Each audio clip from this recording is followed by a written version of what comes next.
là. Ah, Salut, salut Yolande. ça va? Et toi, comment ça va? Bien. Je suis content de te voir. Je suis toujours content de te voir. Ben moi aussi, ça fait plaisir. C'est toujours aussi beau chez toi. Non, c'est quoi le tableau qui est au fond de ta cuisine, là? Le portrait? C'est un truc que j'ai trouvé au puce. Je crois que j'en ai acheté une dizaine pour 10 euros. Ça a l'air très très beau, hein? J'adore. Il y a un côté un peu Modigliani. maladroit. Et j'adore la maladresse. Ouais. Et c'est apparemment un peintre du dimanche qui a peint sa femme parce que tous les autres que j'ai, j'en ai plusieurs, des plus petits, des plus grands. Pas des plus grands, c'est le plus grand. Mais ils sont tous peints du même homme. C'est la même femme qui est dessus. Et ça va? T'étais dans ton potager? Non, je suis en train d'écrire, je fais beaucoup de bureaux à cette même place. Ça fait un moment, hein?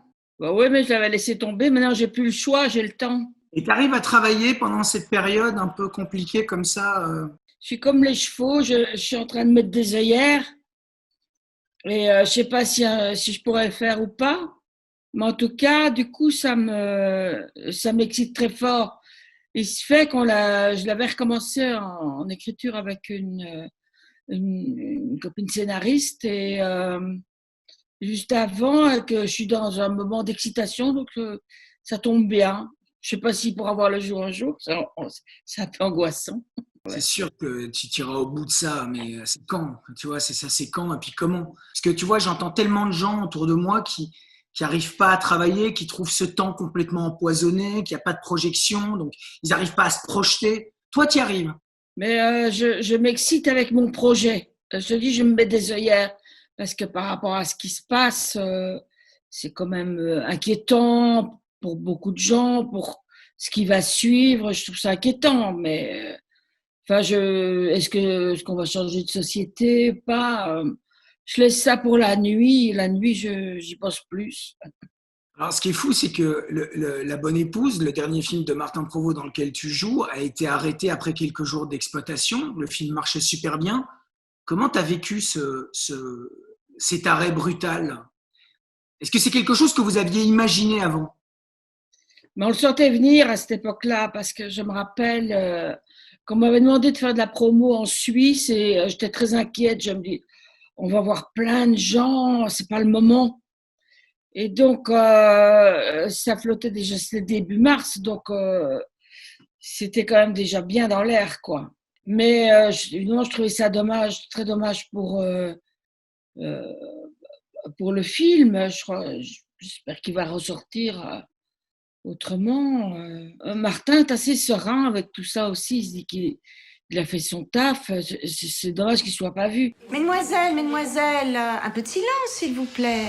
Pendant les 2 années que nous allons passer ensemble à l'institution ménagère Van der Beek, vos futurs professeurs et moi-même allons avoir la délicate mission de faire de vous la perle des ménagères. Ben voilà, il y a Martin qui nous rejoint.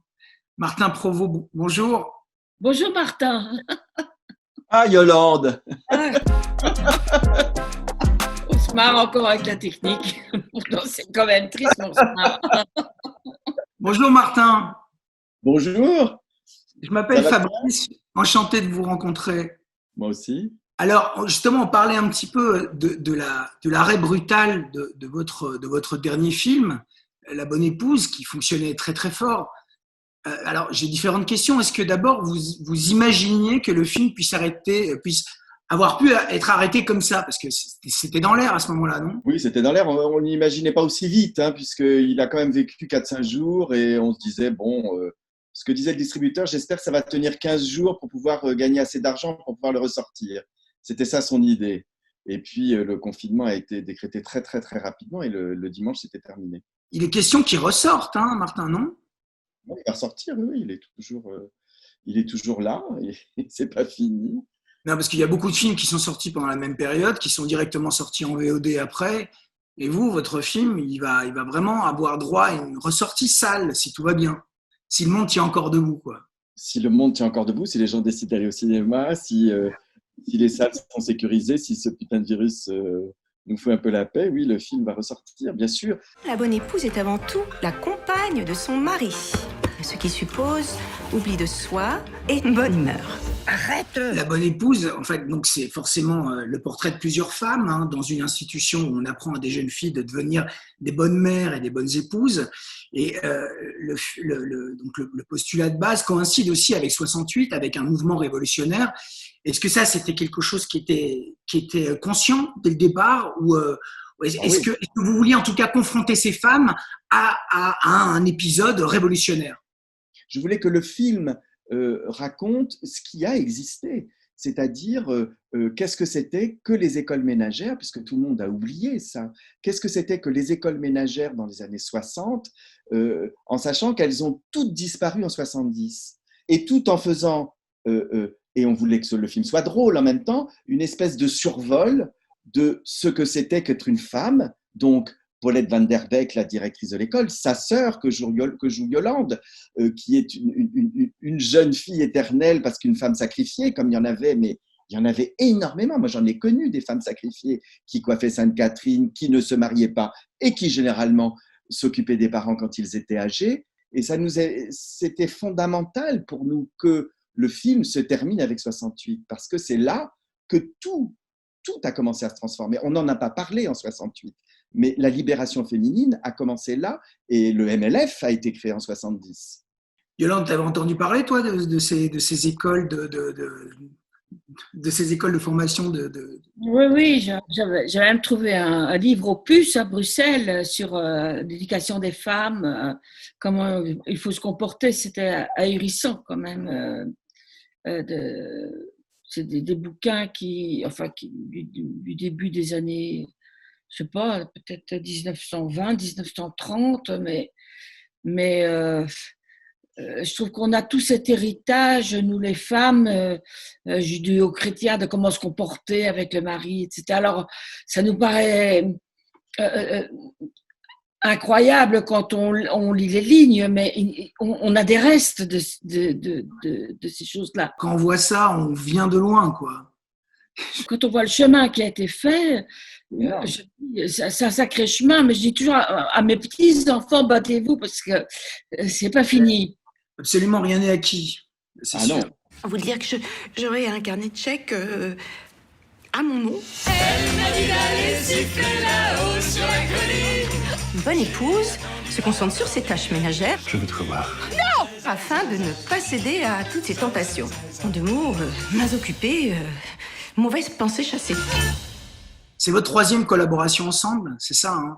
Oui, tout à fait. Donc en fait, c'est une grande histoire entre vous deux, non? Ah bah oui, c'est une grande histoire. Vous vous êtes rencontrés comment tous les deux? Et bien ici, dans le coin, on est voisins.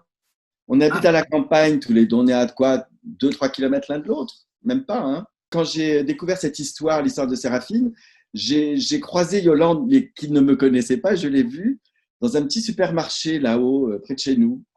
Et dès que je l'ai vue, elle était en train d'acheter des poireaux. Je me suis dit, c'est Séraphine.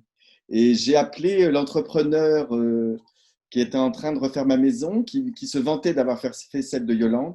Et je lui ai dit, est-ce que tu peux me présenter Yolande? Et 2 minutes après, il m'a rappelé en me disant, elle t'attend.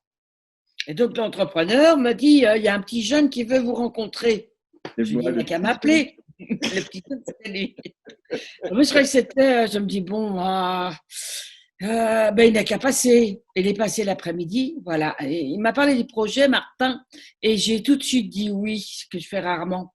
C'est-à-dire, le projet m'a plu, Martin m'a plu, et l'après-midi était bien, voilà.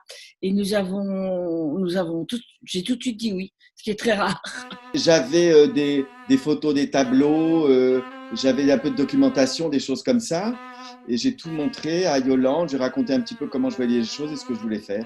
Et je me souviens que tu étais assise, tu te souviens, sur ta table dans le jardin, entourée de fleurs. Il y avait des fleurs partout. Et c'était une telle évidence, c'était un moment comme ça un peu suspendu dans le temps où l'idée même de cette femme qui peignait des fleurs s'incarnait tout de suite devant moi par Yolande et son jardin.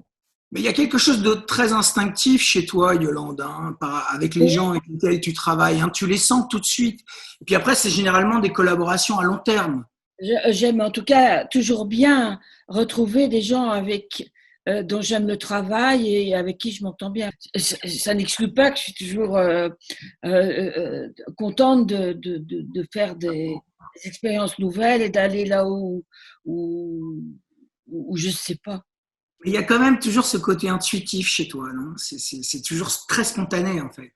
Ah, je suis une femme d'instinct. Qu'est-ce que Yolande vous apporte de si particulier, Martin, par exemple, dans votre cinéma? Elle m'inspire des personnages qui, à chaque fois, sont très, très différents les uns des autres et qui, en même temps, à chaque fois, me semble-t-il, sont une partie d'elle. Disons qu'en tout cas, Yolande est en lien avec des forces, un univers poétique, un monde à elle qui est, pour moi, relié à l'univers entier. Et c'est pour ça aussi, d'ailleurs, que je pense qu'elle touche autant les gens parce qu'elle incarne quelque chose qui est à part et en même temps universel. C'est pas mal. Bah oui. Ça valait le coup de se voir ça valait le coup de se voir avec Zoom. Je vous remercie en tout cas beaucoup pour m'avoir accordé ce petit instant. Mais merci à toi, Fabrice. Merci à toi. Je vous souhaite vraiment le meilleur. J'espère que le film pourra ressortir dans de très bonnes conditions. Et vu comme ça a démarré, je pense que le film va forcément reprendre. Les gens ont besoin de ça. Hein, de faits de société transcendés avec des portraits de femmes absolument éblouissants. Donc, je vous souhaite vraiment le meilleur à tous les deux. Merci, Fabrice. Au revoir. Bientôt, Salut. Yolande. Hein. Allez, ciao. Ciao. Au revoir, Yolande. Salut, Martin.